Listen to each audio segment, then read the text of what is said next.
रामाय रामभद्राय रामचंद्राय वेधसे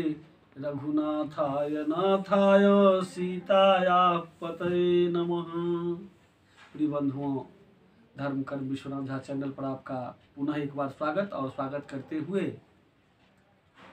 जो हमारे सनातन धर्मी हैं और ख़ास करके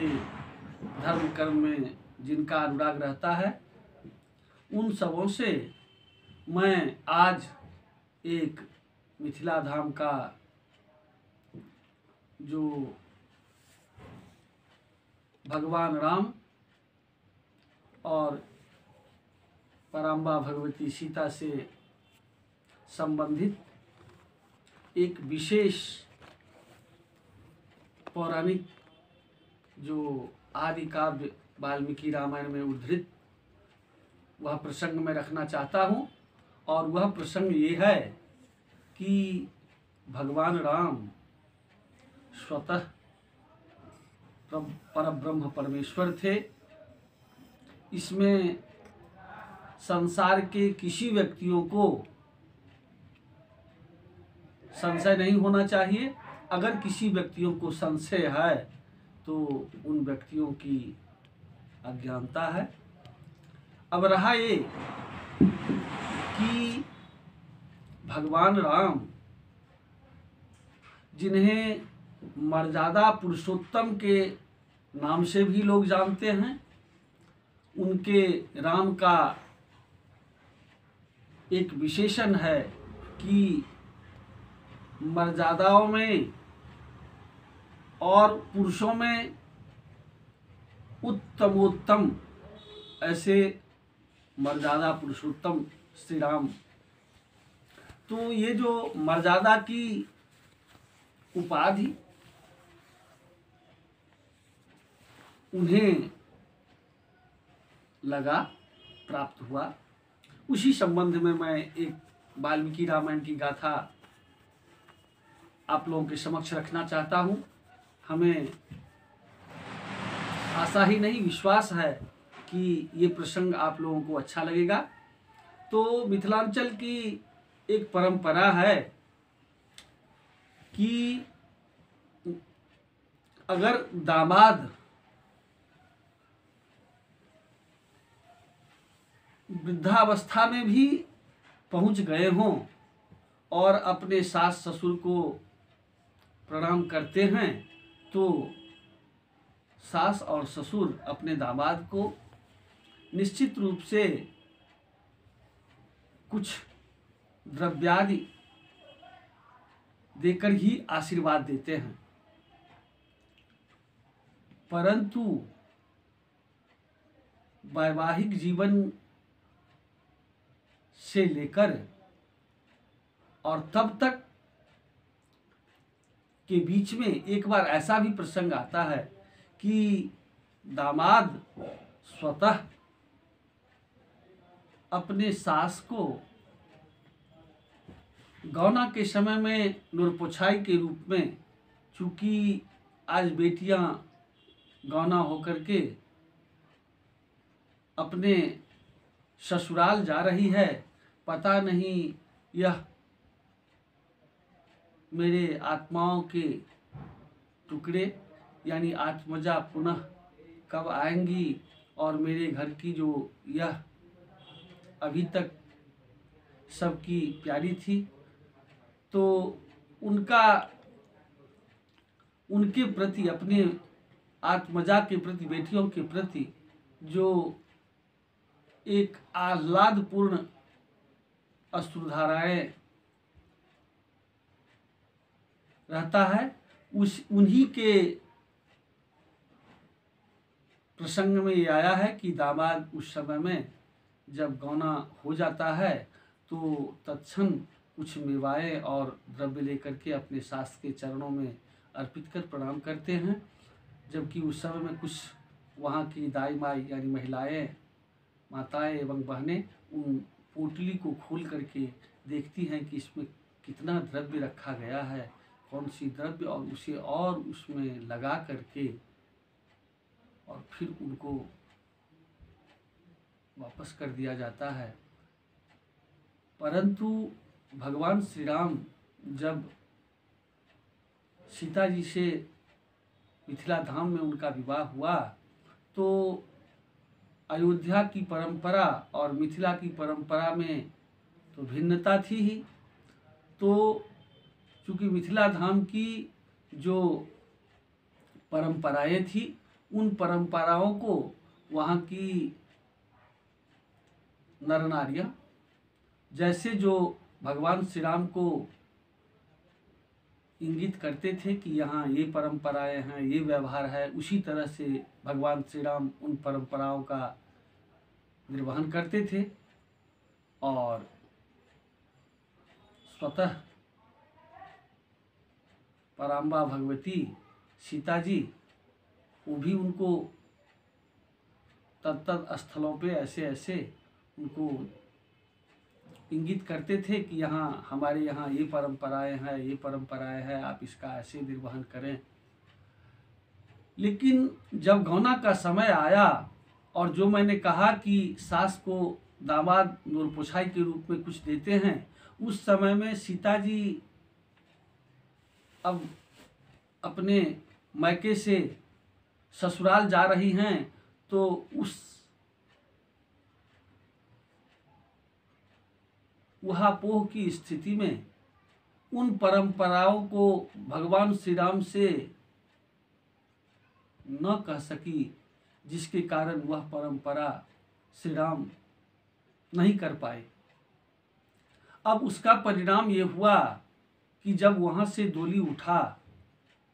और ये भी एक परंपरा है मिथिलांचल की, डोली आप लोग समझ गए हुए होंगे, उसे कुछ लोग खरखरिया, वहाँ की मिथिलांचल के भाषा में उसे महफा भी लोग बोलते हैं, और अन्य जगह उसे लोग पालकी भी जानते हैं, कुछ लोग उसे डोली भी कहते हैं। तो दो प्रकार की डोलियाँ होती है, उसे आप जिसे आप अंतिम डोली कहते हैं वो नहीं, कन्याओं की गौना के समय में जो उठता है उसे कुछ लोग डोली और डोली ये दो शब्दों से जो है जानते हैं। ये स्थानीय भाषाओं के रूप में है, जहाँ जो भाषाएं हैं वो आप समझ गए हुए होंगे। तो चूंकि वहाँ की परंपरा है कि जब घर से अपने मायके से वह कहार या डोली या खरखरिया या जो कुछ भी पालकी कहे, तो जहाँ गांव का समापन होता है और जिसे एक सीमा कहते हैं, उस सीमा के नज़दीक में उनको रखा जाता है, और रख करके फिर उनकी सखी सहेलियाँ जो उन कहार और डोलियों के पीछे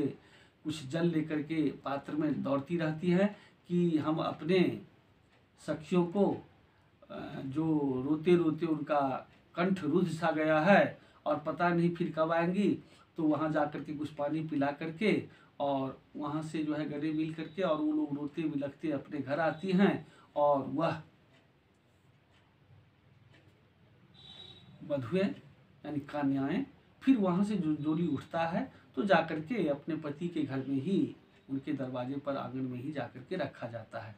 तो चूंकि अयोध्या से जो कहार गया था, पालकी डोली जो कुछ भी समझें, तो उसमें दशरथ जी ऐसे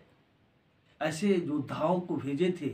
ताकि दशरथ जी को मालूम था कि मेरी जो पुत्र वधू हैं पराम्बा भगवती सीता, वो ऐसी बलवती हैं कि जिस भगवान शिव के पशुपतास्त्र को बाएं हाथों से उठा करके और उस जगह को प्रतिदिन साफ करती हैं, उन पशुपतास्त्र यानी धनुष को बड़े बड़े योद्धा हिला भी नहीं पाए, तो प्रत्यंचा चढ़ाने की क्या।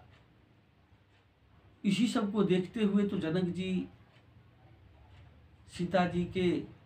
प्रारंभिक जीवन में ही यह मन में ठान लिए थे कि मैं अपने इन बेटियों का शादी उन्हीं वर से करूँगा जो इस धनुष पर प्रत्यंचा चढ़ा देगा।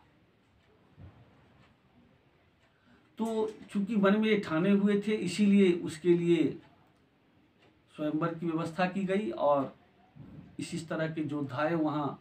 पहुँच करके उसको आजमाए।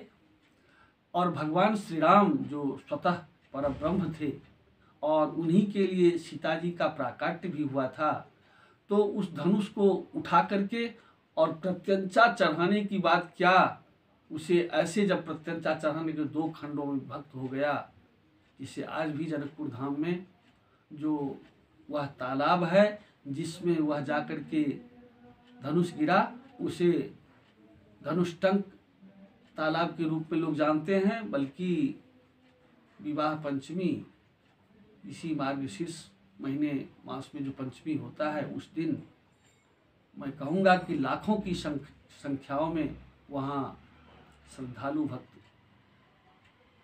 चारों किनारों में कतार होकर के और ध्यान लगाए हुए रहते हैं। तो ऐसा आभास होता है कि वह जो धनुष के 2 टुकड़े हैं उस जल में जो है करने का मतलब जो है उनको अनुभूति होता है।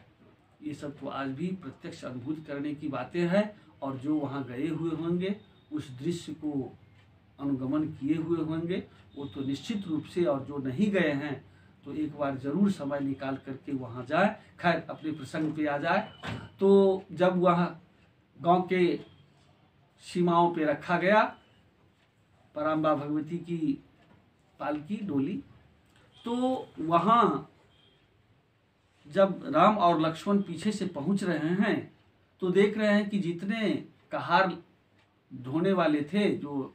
अयोध्या से गए थे, वो सब के सब जो है ऐसे ही घास पे सोए हुए हैं। बोले कि अब जल्दी से जो है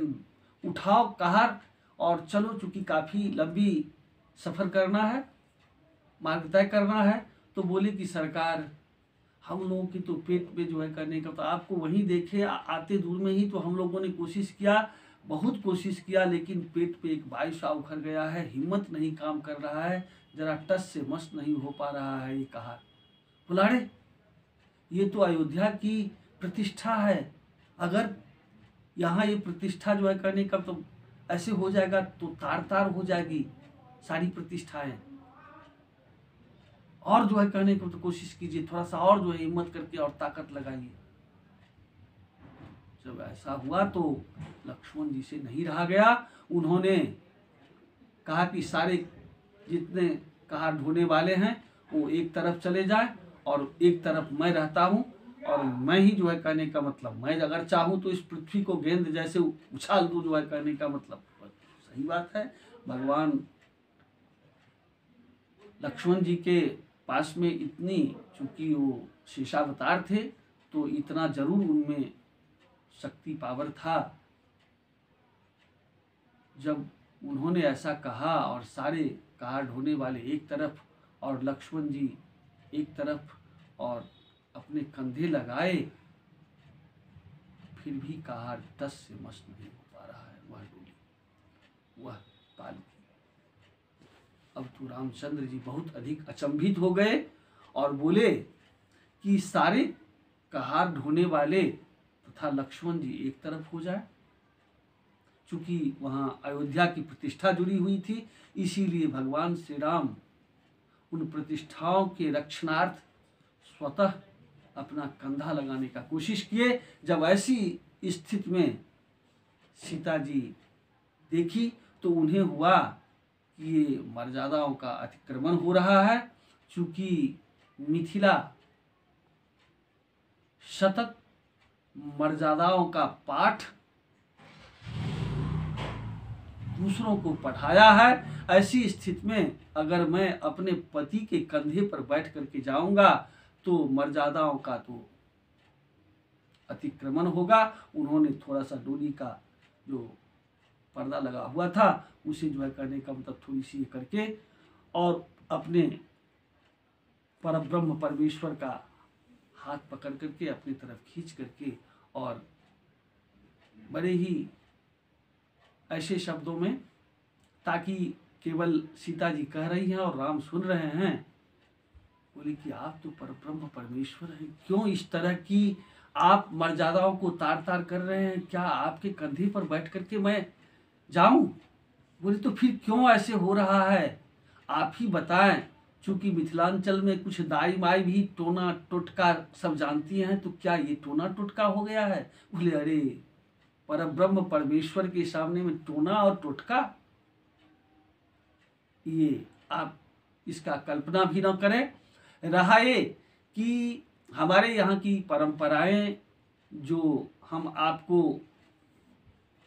जहाँ तहाँ इंगित करती थी और आप उन पराओं का निर्वहन भी करते थे, लेकिन आज मैं अपने पिता गृह को छोड़कर और ससुराल जा रहा हूँ। पुनः कब मैं माता पिता के साथ में अपने सखी सहेलियों को और इस ग्राम अन्य निवासी और गांव को देखूंगा, इसी में जो मैं रुदन करते करते आपको उन परंपराओं के बारे में नहीं कह सकी, जो आप भी उसका निर्वहन नहीं कर सके, इसी के कारण मेरी माताएं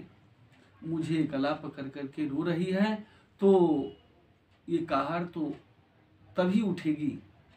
जब आप उन परंपराओं का निर्वहन करेंगे। तो श्री राम जी बोले कि ठीक है, मैं वापस होकर के और जाता हूँ, और उनको जो है उन परंपराओं का आप बतावें क्या होता है। बोले कि ये परंपरा होती है, मैं वो निर्वहन करके आता हूँ। बोले नहीं नहीं, आप जा भी नहीं सकते हैं वहाँ,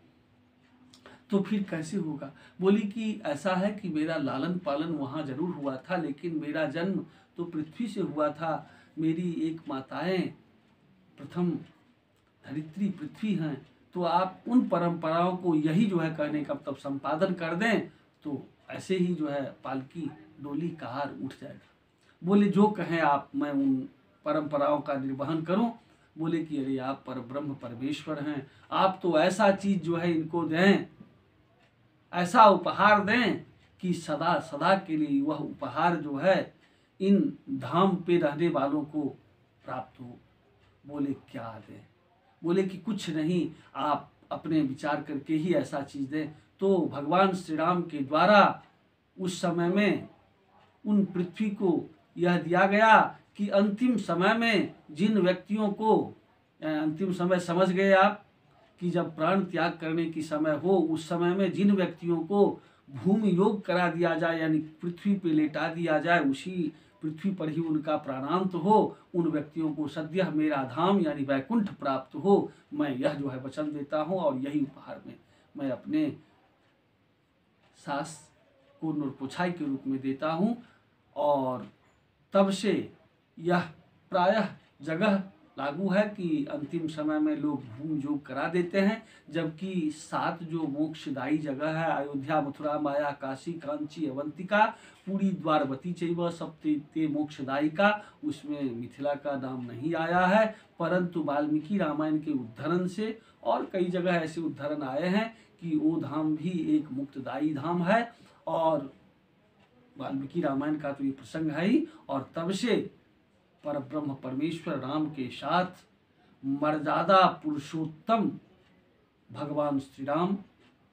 लगा, और उन्होंने भी यह स्वीकार किया सीता के साथ विवाह होने के बाद कि अगर मर्यादा कहीं है तो मिथिला धाम ही है, जो मुझे भी जो है उसका एक सबक मिला। तो आगे मैं और बहुत सारी चीज़ें कहूँगा। जय जगदम्ब, जय विश्वनाथ।